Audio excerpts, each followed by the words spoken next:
The sound of a slap cut through the silence. It didn't only sting my cheek, it split the air and left an icy hollow in my chest. Under the chandeliers, guests froze, their eyes pinned on me. Maddie, my daughter-in-law, demanded the keys to my apartment in the middle of her wedding. I said no. Ethan stood like a statue, no hand reaching for me. No mom. Not a single soul stood on my side. I've attended funerals. I know some pain doesn't need tears. People call me weak, truth is. I've practiced silence to keep the peace. But tonight, that silence tightened like a rope around my throat. For 3 years, I've woven their safety net out of money, hope, and too many second chances. I turned my back and walked out. The room remained stone still. In that moment, I understood if I don't draw the line, no one will draw it for me. Keep listening, what comes next will surprise everyone. I should have seen this ask coming. 2 weeks earlier, Maddie had accidentally kept my spare set after borrowing the apartment for wedding photos, then joked about streamlining access for emergencies. She floated phrases like it's just logistics and we're family keys, simplify life. That night, she sent a floor plan of my unit, labeled with suggestions for modernizing. Her tone was airy, but her plans had weight. The slap wasn't a beginning, it was a culmination. Small by choice.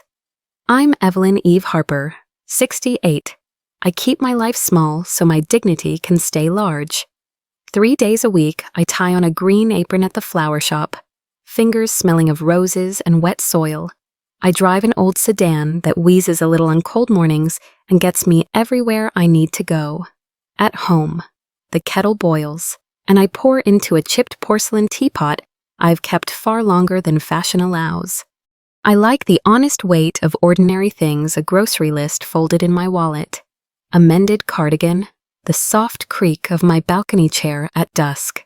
Neighbors wave, I wave back. Quiet suits me. It leaves space to remember what matters, letters from Robert in a shoebox. The way dusk light warms the picture frames, the calm that comes from knowing every bill is paid. Small isn't less. It's chosen. It's how I keep my heart from being spent on noise. Quiet keeps me whole. Robert, my husband, taught me how to live quietly without shrinking. He used to say money is a loud guest that invites trouble, but discretion is a good neighbor. We agreed early, let our wealth be invisible, our kindness visible. We kept the old car, the modest apartment, the plain vacations with sandwiches on a bench. He'd tap the table and smile. Being underestimated is a shield. Eve, when the cancer came, our vow held. We fought in quiet ways, afternoon soups, stacked library books, a calendar filled with small joys. After he died, the apartment became a chapel of ordinary grace.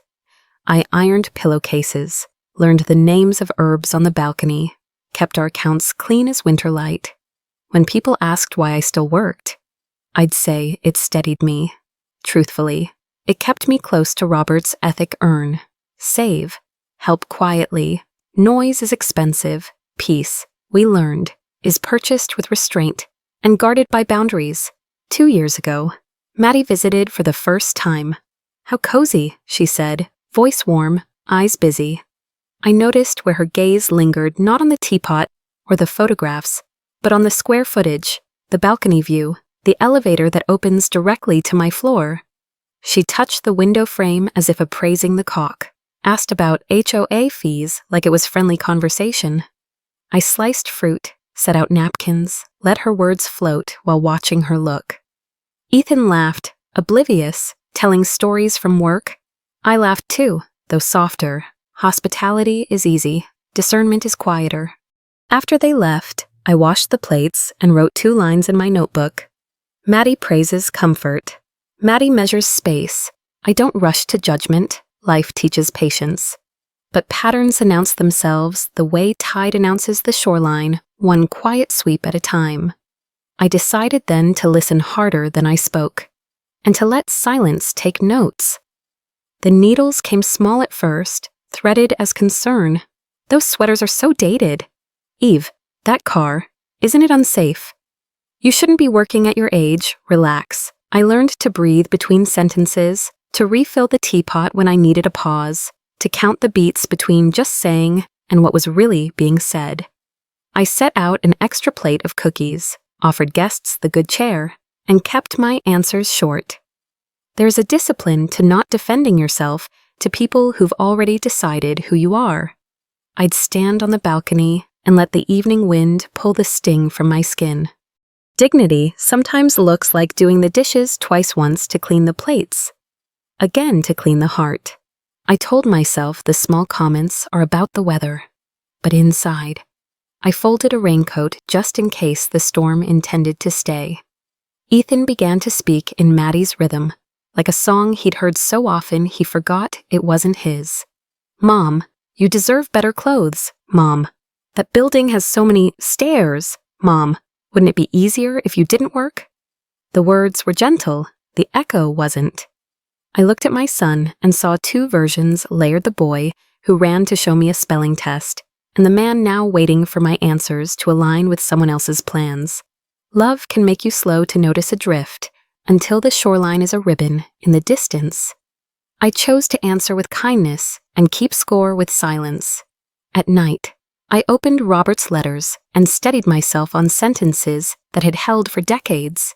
Good sense, he'd write, requires a spine. I began to test mine's small refusals, soft no's, remembering that motherhood isn't a door anyone may kick open. My days had their faithful liturgy ledger balanced after breakfast. Basil pinch pruned on the balcony. 30 minutes of stretching, a call to Joe Bennett about the building committee, and a slow walk to the shop in the afternoon sun. Robert's photographs glowed: hikes, birthdays, a crooked cake we loved anyway. Enough is a generous word when you've practiced it. Then came the refrain, too much space for one woman. They didn't see that space isn't square footage, it's breath. It's where I keep memories without bumping elbows, where grief can sit without being hurried. The pantry holds more than dry goods. It holds my self-respect, stacked neatly beside the tea. The hall closet, my boundaries, folded and ready. I keep things mended: hems, habits, hope. When they said I had more than I needed, I ran a finger along the window latch Robert fixed years ago and thought what I have fits me just right. They called it a family meeting, but it arrived like a sales pitch in polite clothing. Maddie came with her parents, smiles firm, voices careful, folders crisp. They praised my independence, then built a case against its safety, convenience, community, independent living facilities, comparative costs, bullet points about falls and loneliness. I poured tea, listened, let the steam blur the hard edges of their sentences. There is a way to say we care that sounds like we claim. They spoke of selling the apartment, of a smart transition, of freeing me from maintenance I never complained about. It's a tidy trick-wrap ambition in altruism. Tie it with a ribbon called concern. I asked about timelines, they had them. I asked about alternatives, they didn't. Their plan fit perfectly around their lives. Mine, apparently, was a rounding error. Still, I thanked them for coming. Courtesy is not consent. Teacups returned to saucers with quiet clicks. I waited for the pause polite people fear, and slipped in one question, soft as a needle. Who would be living in the apartment? While I adjust. The room inhaled and forgot to exhale. Eyes were suddenly fascinated by teaspoons. Maddie's mother admired the drapes. Her father reviewed his notes that didn't need reviewing. Ethan's gaze found the floor's most interesting knot. Silence is a reliable witness when truth is shy. I have found that asking one precise question can clarify a year's worth of fog. No one answered. And that, of course, answered me. I set down my cup and straightened the napkin. The way you do before saying grace. I appreciate the research, I said. Because I did effort reveals intention.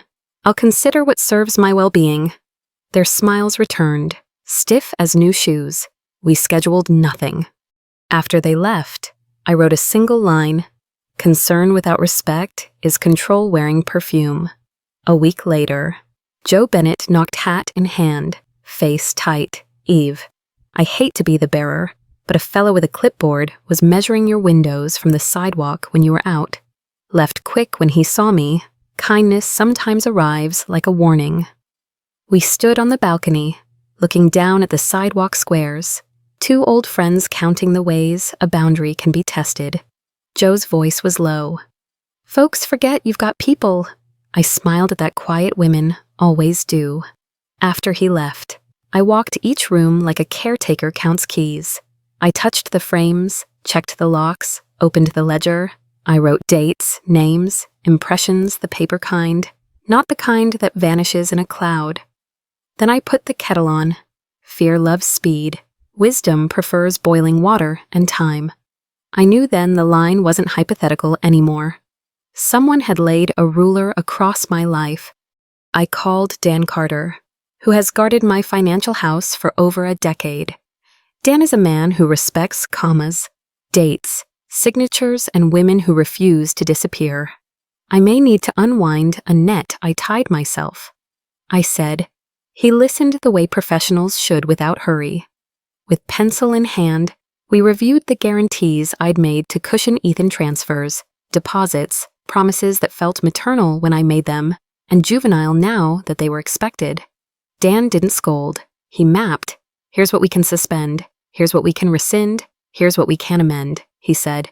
Each clause a rung on a ladder back to solid ground. Eve. Boundaries are not punishments, he added. They're instructions for how to love you. I wrote that down. We scheduled signatures, noticed timelines, gathered documents into a brown folder. When we hung up, the apartment felt 2 inches taller, like a spine remembering itself. We listed actions in plain ink. Banks stop the automatic ACH transfers and close the shared view access on my accounts. Landlord deliver a formal guarantor withdrawal, per clause 14b. 30-day window. Venue revoke my event guarantee in writing. Certified receipt. Credit freeze the card I'd added for emergencies, then remove myself as authorized payer. Estate amend the will and update my durable power of attorney to reflect my current wishes. Dan's pencil underlined each verb. Paper restores gravity. The night before the wedding, Ethan called to ask me not to be difficult. I pressed my hand to Robert's photograph and let the ringing settle in my ribs before I answered. Difficult is what people call you when your no disturbs their plans. I kept my voice kind. Kindness is a habit I refused to surrender and said I would come, on time, in a dress I've worn to happier events. After we hung up, I laid out my clothes, my clutch, and the folder Dan prepared. I brewed chamomile, watered the basil, and opened the window to let in the hum of other people's dinners. Grief and resolve can share a table. I've learned, if you set 2 plates, I prayed the small prayer my mother taught me, keep me steady, and slid the folder into my bag. If a line must be drawn, I thought, let it be drawn in the light where everyone can see who crossed it. At dinner, they said the words people use when they want something from you, but prefer to sound noble for your own good. Safety, convenience, community. Each syllable polished like silverware. Each concern stacked like plates that never quite ring true. I've heard those words before, spoken by bank managers, by a hospital billing clerk, by neighbors who wanted the courtyard redesigned. They are helpful until they are helmets for conquest. I tasted the soup, nodded at the right moments, and let my ears sift tone from text. When Maddie praised emergency pull cords and group activities, I pictured my basil catching morning light, the quiet conversation my kettle and I have at dusk. Safety isn't a building, it's the right to lock a door you own. Convenience isn't a brochure, it's knowing where every teacup lives. They said for you, but every sentence curved back toward them. I set down my spoon, and my silence kept score. They began to brand me, soft and smiling, as if placing labels on jars, older, alone, anxious. The trio landed like tidy stamps across a life they hadn't bothered to read. I live alone, yes, but not unloved. Joe knocks for coffee. Carmen checks on the neighborhood bulletin. The florist girls hug me goodbye, with hands still dusted in pollen. Anxiety, I balance ledgers and water plants. I sleep. The only tremor I feel is the one their urgency brings into my home. When people press so hard for your peace, it's usually their panic, not my peace. I stirred my tea and wondered which fear was breathing through their careful sentences. Debt, reputation, the drag of a lifestyle they can't fund. Labels are tidy, but they leak. My age is not a weakness, it's evidence. I've met storms dressed as advice before. I asked myself the truest question in the room: who here is actually afraid Maddie rehearsed the worst-case chorus falls, hips, no one knowing for days? For a moment, when she fumbled with her bracelet, I saw a girl who learned early that grasping meant safety. Compassion helps me see her. It doesn't hire her to run my life. I let her scenario play, then looked at what my hands were doing without asking permission, steady as a metronome. Threading a rose into a vase, trimming the stem at a bias so it drinks well. I've stood on ladders to fix curtains, hauled mulch to wake tired soil, lifted boxes Robert and I sealed years ago. Fragility visits us all, but she isn't living with me yet. I nodded to acknowledge what is real body's age. Then I placed a quiet fact on the table: strength also ages, but it doesn't evaporate. It concentrates. I think of women I know who carry casseroles and court cases with the same resolve.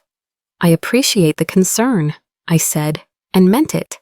I also trust my judgment. The room tilted, not much, just enough to show where the floor truly was. Their eyes searched for a fall. They missed. I was still upright. They brought spreadsheets next, a choreography of bullet points and numbers that tried to waltz me out of my own front door. $2,500 a month covers everything, her father said, as if everything fit in a line item. And there will be money left over to help the newlyweds start strong. That last phrase clicked like a lock sliding. I heard a chair move in memory, Robert pushing back gently whenever a conversation wandered from care to calculation. He used to say, when math shows up with manners, check its pockets.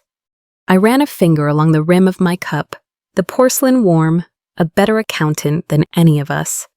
They had amortizations, I had history, they had a model, I had keys. None of them asked what this apartment holds that isn't visible: a marriage stitched into corners. A widowhood that learned to breathe here. Numbers can solve for dollars. They cannot price a life that fits. The threat came wrapped in velvet if my capacity declines. They could help with legal authority. Such a dainty word, help, when it arrives with papers that empty your name. I smiled the way women do when they're memorizing a map. My mind archived every turn, the phrasing. The witness-like nod from Maddie's father. The way Ethan's jaw tensed when the conversation grazed guardianship. I didn't need a recorder. I have a long memory and good pens.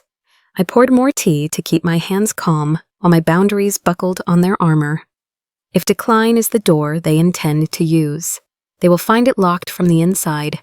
I have health, doctors who know me, and a community that reads me clearly. I'll consider what protections I need, I said. Because protecting myself is not an act against my family. It is an act for the woman who raised them. Velvet or not, a threat is still a blade. I called Amelia Brooks, whose kindness is as dependable as her spreadsheets. Look into their finances, I asked. She did what professionals do: verified, triangulated, documented. The picture formed in quiet layers, revolving balances fattened by minimum payments. A wedding budget thick with wish lists and thin on cash, rent 3 months behind. Cars that gleam louder than the incomes that feed them. Debt braided into image until no one could tell which strand was choking whom. Amelia spoke facts, not judgment. Facts don't need adjectives. I wrote the numbers down anyway, because writing makes denial trip. It is a cruel thing, yes, to see your child's life arranged like a house of cards and realize your breaths have been keeping the room still. Crueler still to understand someone else is counting your square footage as the missing pillar. I thanked Amelia, closed my notebook, and let the air move again. Truth needs circulation. So does love. I opened my own brown folder, the ledger of a mother's soft rescues. 3 years of transfers, $400 or $500 a month. Total $162,000. Lease guarantees signed with my quiet name. A $53,000 wedding deposit I'd placed like a cushion under a leap I wasn't sure they should take. At the time, each act felt like stitching a small safety net. But nets are tricky, they catch, and then they convince. They tell the jumper the ground will forgive forever. I traced the ink of my signatures and saw what I had called generosity turn. Under fluorescent truth, into permission. I don't despise past Eve for helping. I honor her tenderness, but I grieve the lesson I delayed. Love doesn't cancel gravity, it teaches landing. I closed the folder and rested both palms on it. The way you do when blessing bread. Names matter. Tonight I renamed the file Not Resentment, Not Revenge, Responsibility, returning to its owner. The realization hit clean and hard. My mothering had been metabolized into an entitlement, an invisible utility bill others assumed would auto-draft until the end of time. What I intended as a bridge had been mistaken for a freeway. I stood at the sink and let the water run cool over my wrists until the sting in my chest softened into clarity. This was not about punishing anyone.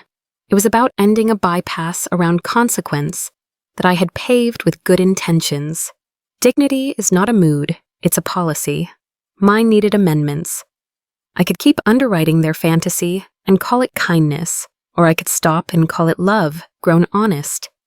Grief rose because stopping help hurts the helper first. But courage arrived right after, setting plates for two, sorrow and resolve. I dried my hands, turned off the tap, and heard the apartment exhale with me. Some truths don't shout, they simply refuse to be hushed. Joe reminded me of the clipboard man, the one measuring my windows like a butcher weighs cuts. They're treating you like a procedure, he said, and I felt the sentence land in the soft place I keep for unpleasant accuracy. Procedure is for surgeries, not mothers. I made us coffee strong enough to carry his news. We are not busybodies.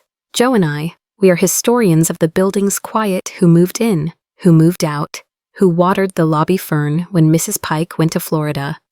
When someone starts mapping your home without you, it's not curiosity, it's conquest. I walked Joe to the door, squeezed his hand, and stood a long moment with my palm on the wood after it clicked shut. Boundaries are thresholds you bless daily. I whispered a simple blessing, this home remains mine, and felt steadier. Let them measure the outside. The measurements that matter, the ones that govern consent, live on the inside. And I hold the ruler.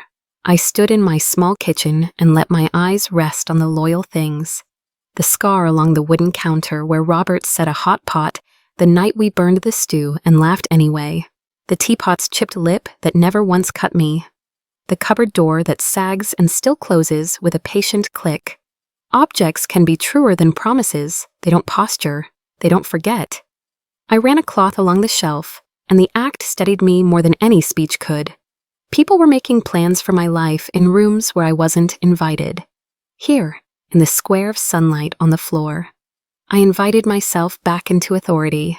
I wrote a list not of groceries this time, but of lines no to surprise appraisals, no to guardianship talk, no to selling sanctuary to fund spectacle, yes to tea, to counsel, to sleep.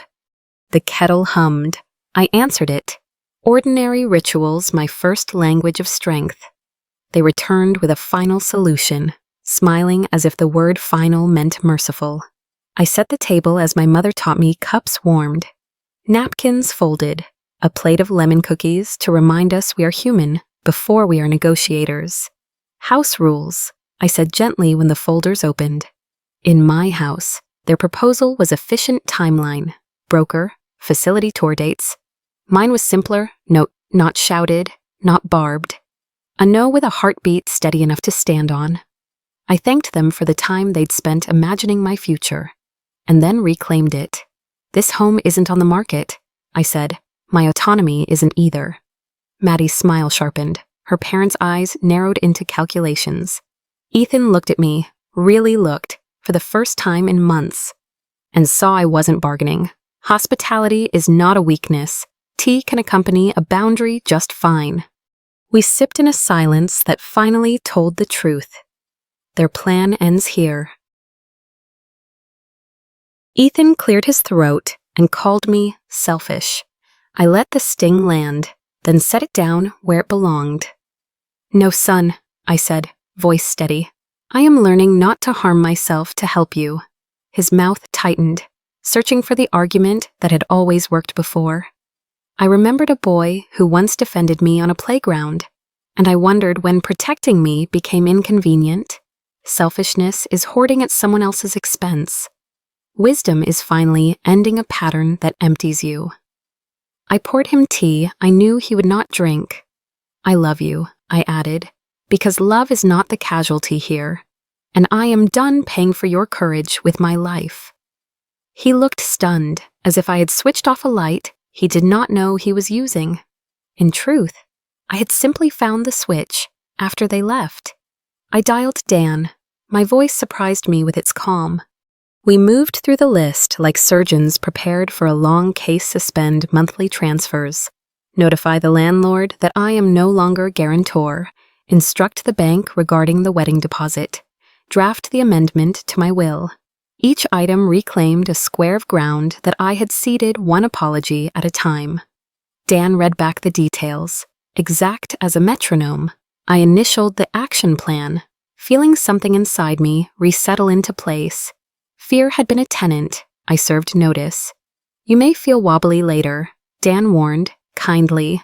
"That is the body processing a boundary." I thanked him and opened the window. The evening slid in cool and honest. It is astonishing how courage can sound so ordinary. How a sentence as small as "please proceed" can turn the lock on a heavy door and let an old house breathe again. I gathered documents into the brown folder that has outlived 3 addresses and 1 marriage. Statements, authorizations, a copy of my power of attorney, current and clear. My handwriting marched across small sticky flags: stop, cancel, amend, deliver. I thought of every transfer as a strand of twine I had knotted between us. Meaning well, binding poorly. Mother's tie and untie for a living shoelaces, apron strings, the ribbons on birthday gifts. We forget we must also unfasten our children from our accounts when they treat us like a subscription. I slid each page into its sleeve and pressed the binder rings closed. The click echoed loud in my small kitchen. Somewhere a younger version of me flinched, wanting to apologize for the sound. The woman I am now straightened her shoulders. I labeled the spine in clear ink actions that keep me whole. I placed the folder by the door like a packed suitcase. On the wedding day, I arrived on time, in a navy dress that fits me like truth. I pinned Robert's old cufflink to the inside seam, a small private courage. I was not there for the centerpieces. I was there to plant a boundary in ground that had become slippery with charm. The ballroom smelled of lilies and expensive promises.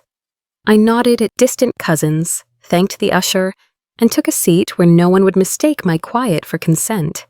A violinist played something elegant that never learned how to be tender. I folded my hands and watched the choreography of celebration photographers sliding, waiters gliding, the bride glittering. I could be happy for their vows and still be certain about my walls. 2 truths can stand without canceling each other. I sipped water, I breathed, I counted the beats between one choice and the next. The time for pretending had already ended. Light pooled from chandeliers like poured champagne. Laughter skittered across the floor, effervescent and thin. Perfume, wine, polished silver, the hush of carpet under heels, everything whispered about abundance. Yet not one detail spoke of enough. I felt like an old tree at the edge of a manicured lake, roots deep, shadow long, watching reflections ripple at the faintest breeze. People congratulated themselves for being present, No one noticed who was holding still. I looked at Ethan's suit, perfectly tailored to a life that did not fit his balance sheet. I looked at Maddie's smile, bright as a storefront window on a street with too much rent. I pressed my palm to my clutch where the brown folder waited, not as a threat, but as a promise to myself. There is a kind of calm that arrives when you know you will finally tell the truth out loud, and let it stand up in its own shoes. Maddie came to me like a headline, dramatic and sure. "The keys," she said, as if asking for salt, as if what belonged to me were merely an ingredient for her evening. I answered the oldest word, "I have no." She blinked, then performed outrage like a soloist. The slap arrived clean, a teacher's ruler across January skin. My cheek burned, but it was the etiquette of the room that hurt more, the way people arranged their faces around the spectacle, careful to reveal nothing inconvenient. Ethan's eyes dropped as if seeking mercy on the floor. I stood steady, the way you stand on a boat until you learn the water's rhythm. In that second, I understood how cruelty borrows confidence from an audience. I withdrew mine. Some lines must be drawn with the whole hand. Mine rose not to return the blow, but to shield my dignity and hold my answer in place. My glasses skittered across the parquet. A tiny storm under crystal light. No one bent, so I did, because I am accustomed to retrieving what matters to me. I gathered the frames, the lenses, the scattered screws, the part of me that still shakes after public humiliation. I breathed until my breath belonged to me again. Then I reached for my phone and called Dan. 30 minutes, I said, my voice a bridge that did not tremble. Outside, the sky held its evening blue like a secret. Inside, music resumed, louder than the apology no one offered. I slipped from the ballroom into the corridor, where the air felt less supervised. The mirror caught me a woman with a flushed cheek and a steady gaze. I tucked my hair behind my ear the way Robert used to do and let the hallway's quiet cool my skin. 30 minutes is a short time when a lifetime is ready. In the car, I counted breaths the way a nurse counts pulses per zen. Patient, faithful, 4 in, 4 hold, 6 out, again, again. Each exhale let go of a year I had swallowed, so someone else could be comfortable. I watched couples pose in the spill of light and thought how easily a story can be staged to hide its cost. I laid the brown folder on the passenger seat and rested my hand on it like you do a sleeping child. I am not cruel. I told the dashboard, I am not dramatic. I am simply done withdrawing against an account that should have been closed years ago. The engine ticked as it cooled. A night breeze slipped through the cracked window and smelled like cut grass and beginnings. Resolve does not shout. It hums. I hummed back, low, until my heartbeat matched it, and the wheel beneath my fingers felt like a door handle. Headlights swept the lot, and then Joe appeared, moving faster than his knees prefer, brown folder tucked under his arm like contraband. "Do what you have to do," he said, no preface, no sermon. He has the gift of being present without rearranging the furniture of your resolve. I took the folder, felt its weight join the weight already inside me, and thanked him with a squeeze that said more than words. We stood a moment in the hush peculiar to parking lots, distant laughter. A soft clink, the flutter of some banner we could not see. "You are not alone," Joe added, and the sentence landed like a hand at the small of my back, steadying me toward the door I had to open. After he left, I flipped the latches, checked the tabs, breathed once more. Courage borrows a little light from friendship and carries it forward. I carried it toward the ballroom. Dan Sedan cut a clean line through the dark, pragmatic as the man himself. He stepped out with his briefcase, clicked it open on the hood, and the parking lot lamps turned paperwork into lit scripture. "Are you sure?" he asked, eyes kind, tone professional, the way you offer a last exit before a bridge. "I am sure," I said, and heard the certainty ring in my own bones. We reviewed the stack notices prepared, authorizations queued, language attentive to teeth, and tenderness alike. Dan adjusted his pen, and I thought of every woman who has ever signed herself back to herself in a place not meant for ceremony.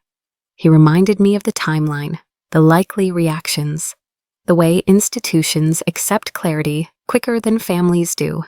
"Stand by your commas," he joked softly, and I almost smiled. We closed the case. The work ahead would be loud. Our agreement in that moment was beautifully quiet. The first signature felt like a key turning in a lock that had resisted my hands for years. Ink met paper, and my palm steadied as if it recognized home. We moved through the pages, suspend, rescind, amend.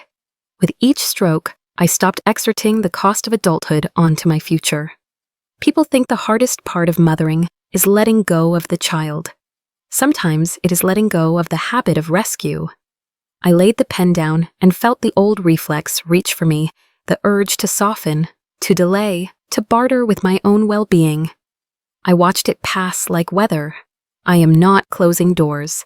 I told the part of me that worries I am closing loopholes. Dan gathered the documents, precise and quiet. Somewhere behind us, a cheer rose from the ballroom. Celebration continued. As it should, consequence. Also, continued, finally landing where it belongs. My cheek still burned. My hand did not tremble.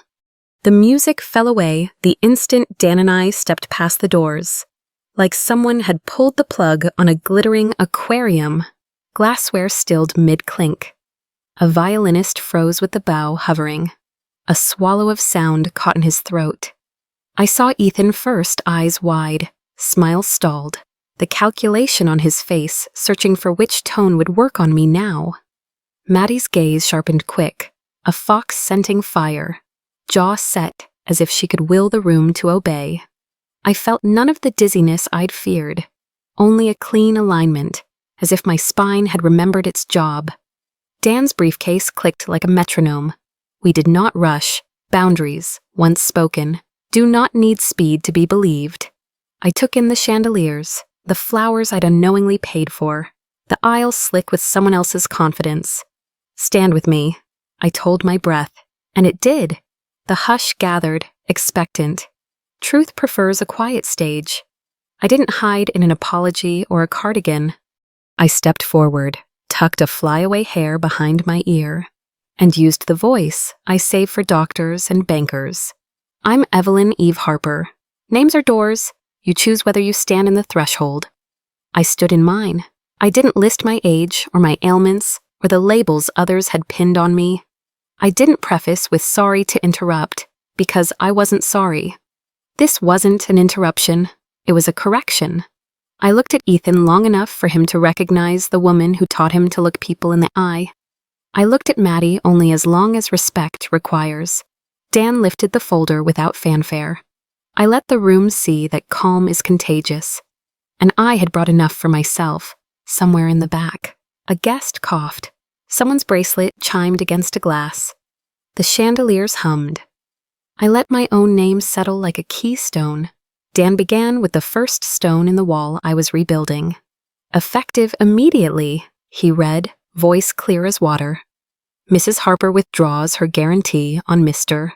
Ethan Harper's residential lease." His words traveled cleanly to the far corners, where small clusters of guests leaned in as if truth were a rare bird. 30 days to identify an alternate guarantor or vacate, he continued. A sentence like a plumb line, straight, undeniable. Ethan's mouth opened habit, searching for a script, and then closed as the math landed. He had always counted on extensions, grace periods, the soft credit of a mother's heart. This was none of those. This was an invoice from reality. I felt compassion, not the kind that rescues, the kind that witnesses. Dan folded that document to the back of his stack with a neat tap. The first tether was cut. A mother's love remained. Her subsidy did not. Somewhere. A waiter set down a tray, gently, the monthly transfers of $4,500. Dan read, "Are permanently discontinued." The sentence made a small wind, and the ballroom rustled whispers, shifting shoes. the sound an audience makes when a magician reveals not a trick, but a budget. I watched comprehension move across faces like a shadow under clouds the florals. The band, the champagne, how had it all sparkled? With money they hadn't earned, siphoned through a kindness they'd come to call normal. A woman near the cake pressed a hand to her chest and glanced, almost tenderly. My way. I didn't need sympathy. I needed the room to understand cause and effect. Ethan's eyes found mine. Boyish for a flicker, I held his gaze without rescue. A bridge raised to ships that ought to learn the river. There is a mercy in the end of enabling the ground appears. It may be hard, but it is honest. And honest ground is where people finally stand. Dan's third page turned like a season. The $53,000 guarantee for this event, he said, is revoked. The sentence fell with the weight of a closing vault. Heads pivoted toward the doors, toward the bar, toward the idea of a bill that suddenly had no benefactor. Mr. Martinez, the manager, materialized with the calm of a man who has walked many kinds of storms through a ballroom. Policy loves clarity. He and I spoke the same language. Payment will be required before services continue. Dan added, the end of a paragraph that had never been mine to write. I remembered signing that guarantee as if cushioning a fall I couldn't bear to watch. Tonight, I stopped pretending the net was neutral. It had warped the jump. The flowers still smelled expensive. The quartet still held their bows like questions. I felt sadness pass through me like an honest tide in leave. Consequence had finally found its address. Mr. Martinez lifted a hand, and the room obeyed. The bar paused mid-pour, the band lowered their bows, the caterer's captain checked a tablet and walked professionally, apologetically toward Maddie's parents. Nothing dramatic, only the choreography of policy. Celebration could continue. Payment had to arrive first. Maddie's voice cracked the hush. You're poor. She flung it like a diagnosis, as though humility were an ailment and a cardigan a confession. I let a tired smile touch my mouth. Simplicity isn't lack, I said, and felt Robert standing a quiet inch behind my shoulder. The room did its quick arithmetic old car, discount dresses, a job at a flower shop, and failed to solve what it had assumed. People mistake modesty for scarcity because they can't imagine choosing enough. Maddie's cheeks flushed the bright color of someone whose story about me no longer matched the facts. But I hadn't come to repair her narrative. I had come to correct mine. I have never owed anyone my disguise. Appearances, I added, not for her, but for the listening girls at the florist table, are poor accountants. A few heads turned my way, as if a window had opened. Air moved. The chandeliers dimmed a fraction, as if thinking, I found my own voice and let it carry. For 3 years, I said, I've been the invisible net rent guarantees, card payments, deposits you never saw. Kindness is not the problem. Confusion is, I confused rescue with love.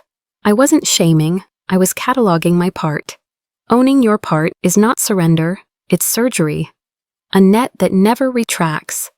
I continued, teaches a jumper nothing about the ground. I didn't point at Ethan. I didn't need to. The sentences knew their recipients. They found them on their own. I spoke for the other mothers in the room, the ones clutching purses and sons and explanations. I will always love my child, I said, but I will not finance the lesson he refuses to learn. A murmur moved some discomfort, some relief, the sound of women recognizing a sentence they needed permission to say out loud. Dan lowered his pages. The truth stood there, unadorned, breathing. Ethan whispered, almost to himself, Mom, I didn't know. The words wobbled like a chair with one short leg. I stepped closer so he could see my face, without the room blurring it. You chose not to know, I answered, not cruel, not loud precise. There's a difference between being in the dark and closing your eyes. I remembered the calls not returned, the statements unopened, the jokes about how money works out, as if math were a weather pattern. He looked 12 and 32 at once, guilt flickering behind his lashes, then hiding again the way a child hides behind a curtain with his feet visible. "Ignorance is expensive," I said more softly. "It costs the people who love you first." For a breath, something honest crossed his face, grief, perhaps, or the outline of it. Then the room's heat climbed back over him. I did not resent the ivy. I withdrew the trellis. Dan announced the amendment to my will. No flourish, no thunder, just the clean architecture of a sentence that changes maps.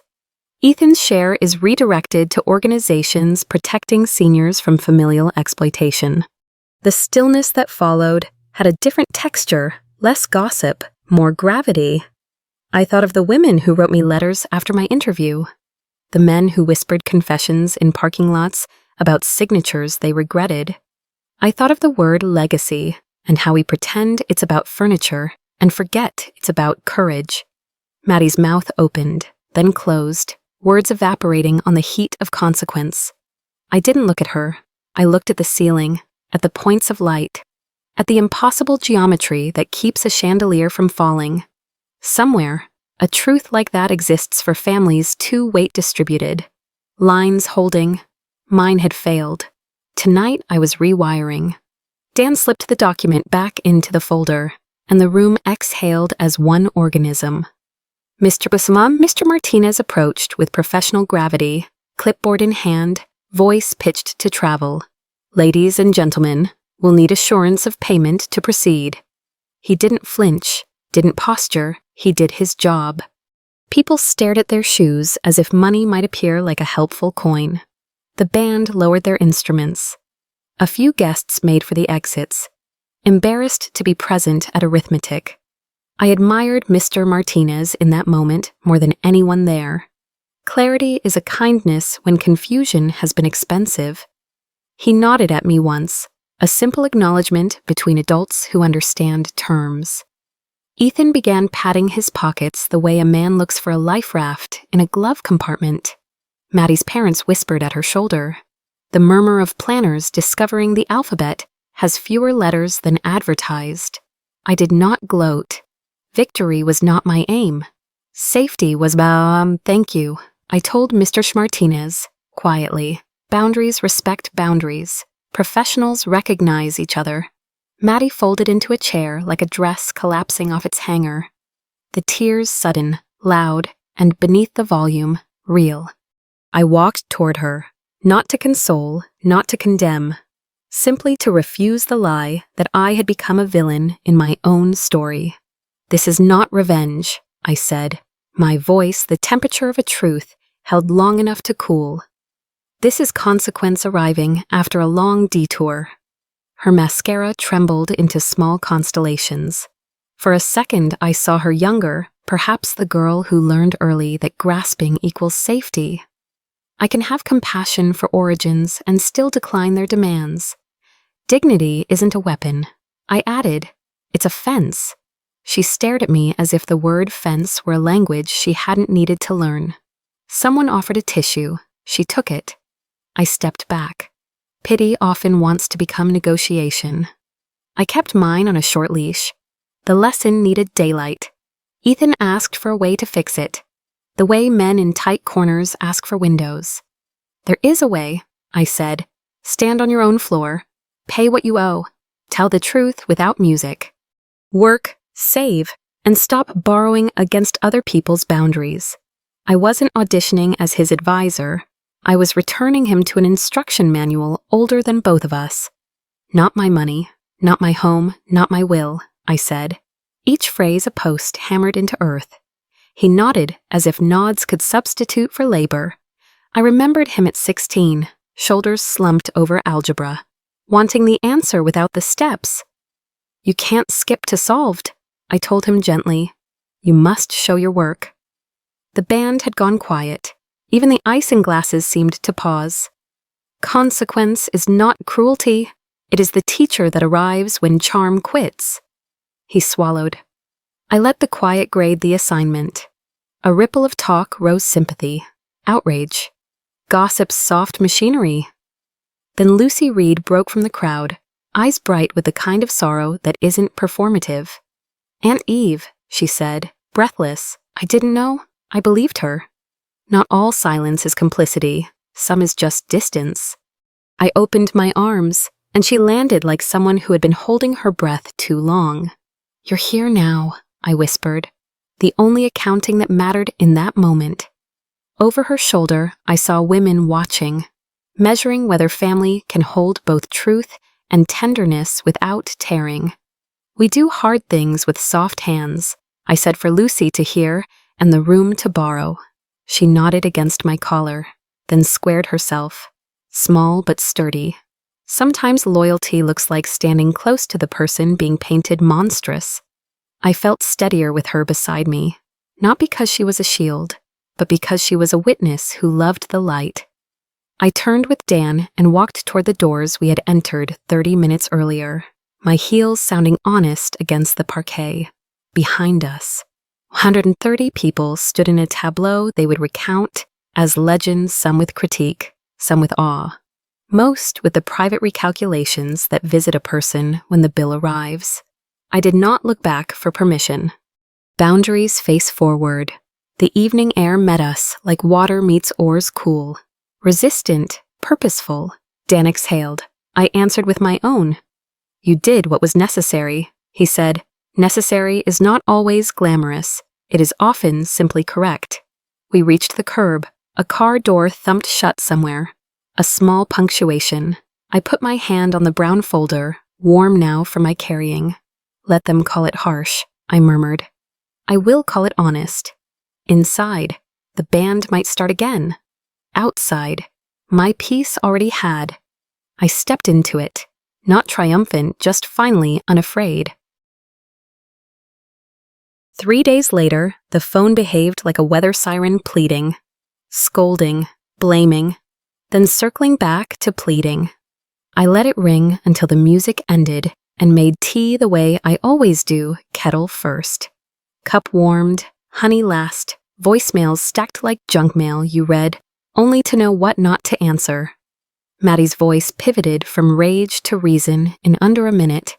Ethan's toggled between please and how could you? I set the phone on the counter beside the sugar bowl and chose not to pick it up. Refusal can be a quiet act, almost domestic. You fold a towel, you close a cabinet, you don't step back into a fire you just walked out of. I wrote down the messages, themes, money, image, emergency because naming storms makes them smaller. Then I opened a window. Air slid in, cool and ordinary. The apartment recognized me again. Peace has a sound. It's the click of choosing not to argue. Dan called with the tone of a man bringing facts, not flames. "They've been served," he said, eviction proceedings moving forward. The ballroom filing to recover $53,000. Credit lines frozen for non-payment. Numbers are not cruel, they're indifferent, which can feel like cruelty if you're used to exceptions. I wrote the figures in my notebook, not to savor them, but to keep the story from smearing. "Expect escalation," Dan added.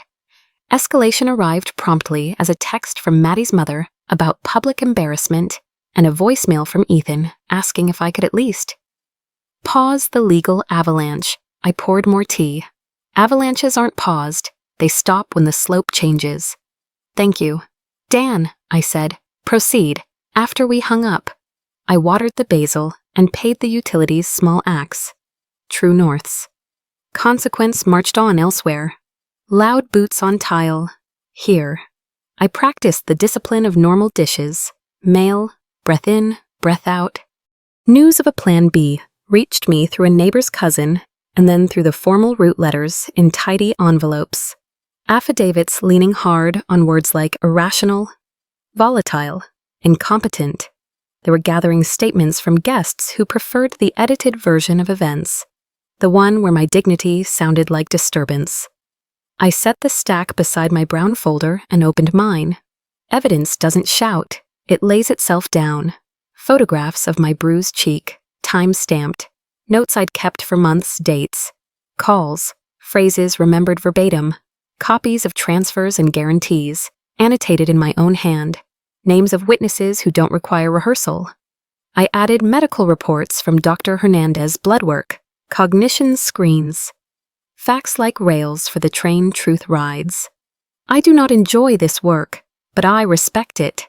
People who call you crazy often hope you'll abandon your paper trail. I sharpened a pencil, wrote a fresh index, and felt my steadiness return by measurable degrees. Then came the video's shaky phone footage that captured more than sound bites ever could. A stranger's upload traveled fast, another added context, a third spliced timelines until the slap, the silence, and Dan's readings stood together like witnesses who won't be bullied. Comments arrived in thousands, daughters, mothers, grandmothers naming the same soft creep of control in their lives. Some wrote about checks they wish they hadn't signed. Some wrote about setting boundaries in whispers. Because they feared the volume of backlash, I brewed coffee and read until the words blurred. Then I cried not from vindication, but from recognition. We are so many. The florist girls sent screenshots with hearts. Joe knocked with pie. Amelia texted a single word, seen. The story was no longer just mine. It had become a mirror others stood before and finally recognized themselves. Oddly, that made me calmer. Loneliness is loud. Solidarity is a hush that moves furniture. Court is a place where stories must carry receipts. Dan organized ours like a symphony, exhibits numbered. Timelines aligned, witnesses prepared to say only what they saw. Ethan's petition framed me as erratic.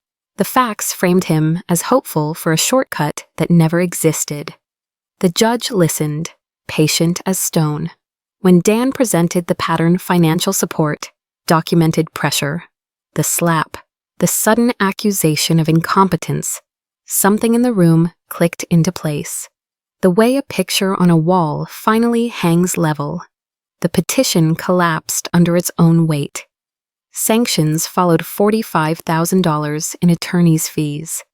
I did not cheer. I sat very still and let relief pass through, like a tide that had been far out, and came home at last. In the corridor, Maddie's mother glared. Ethan avoided my eyes. I nodded to Dan, to the clerk, to the bailiff professionals who treat truth as a job.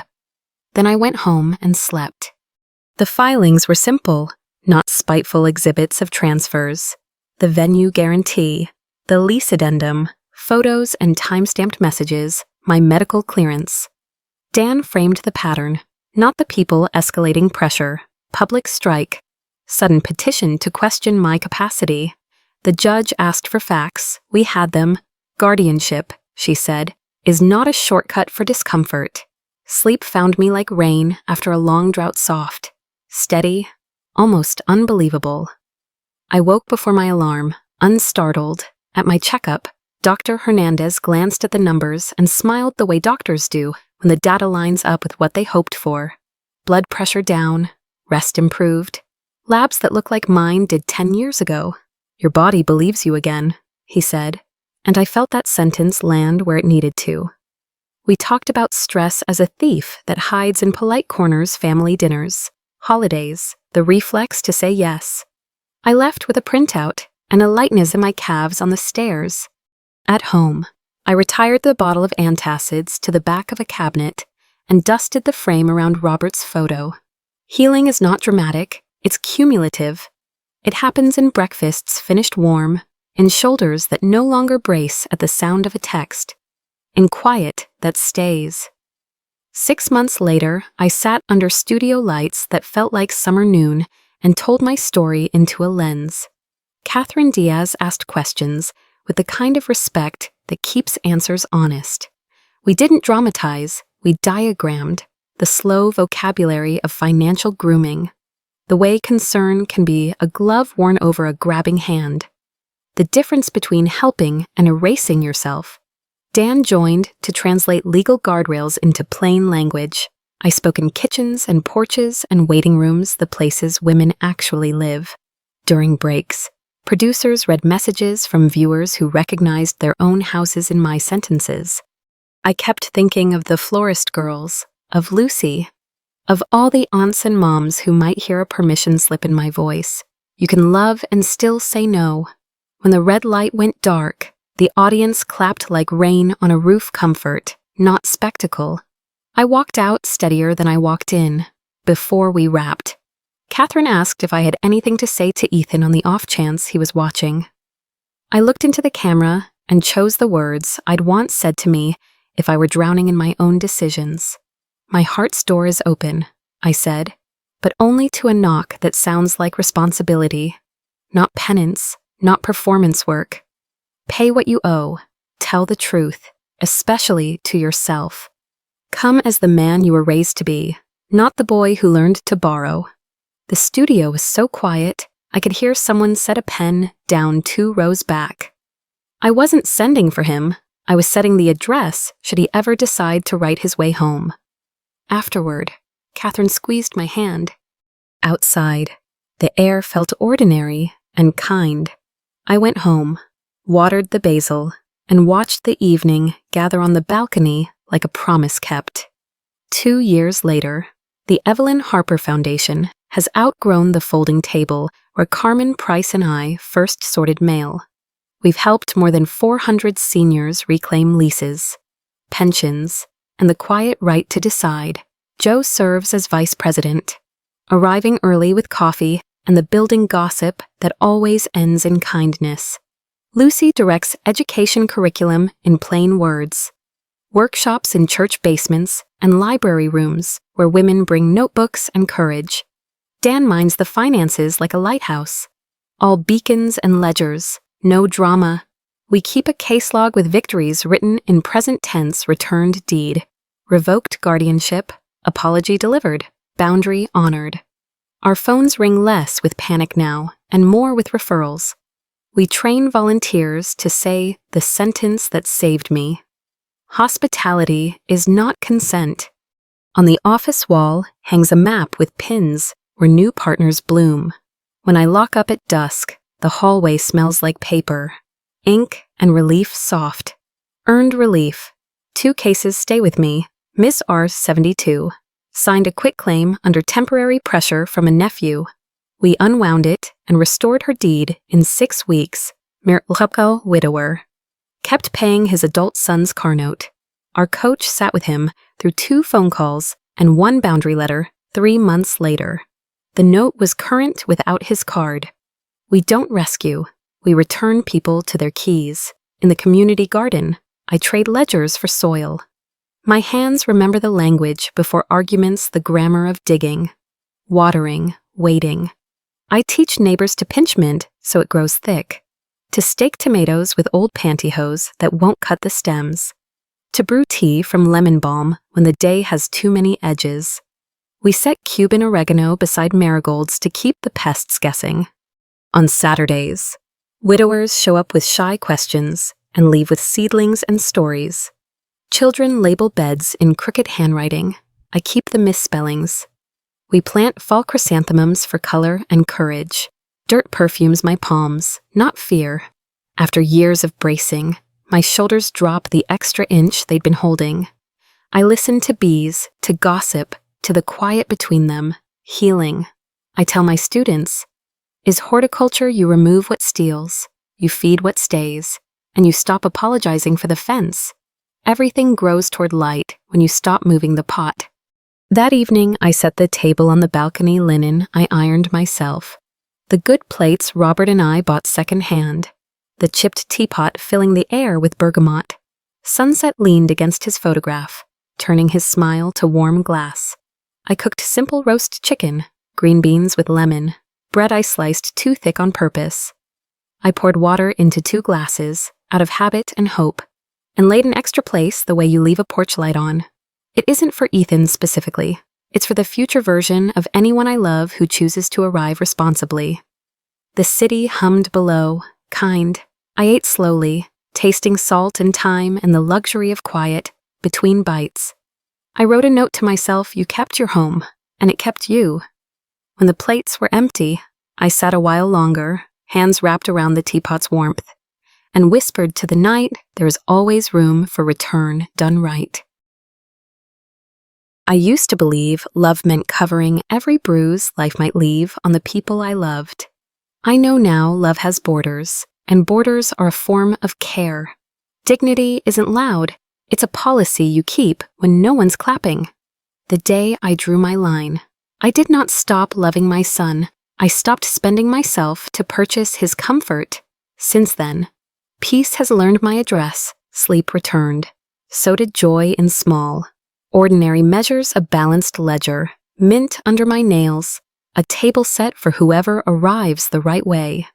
If my story finds the tender place in you, the mother, the daughter, the woman who has paid too much for someone else's lesson, leave a piece of your story below. Your words might be the invisible net another woman needs tonight. Subscribe and stay with me here. We'll practice boundaries together, protect elders together, and keep choosing the quiet wealth of self-respect, one honest yes, one steady no at a time.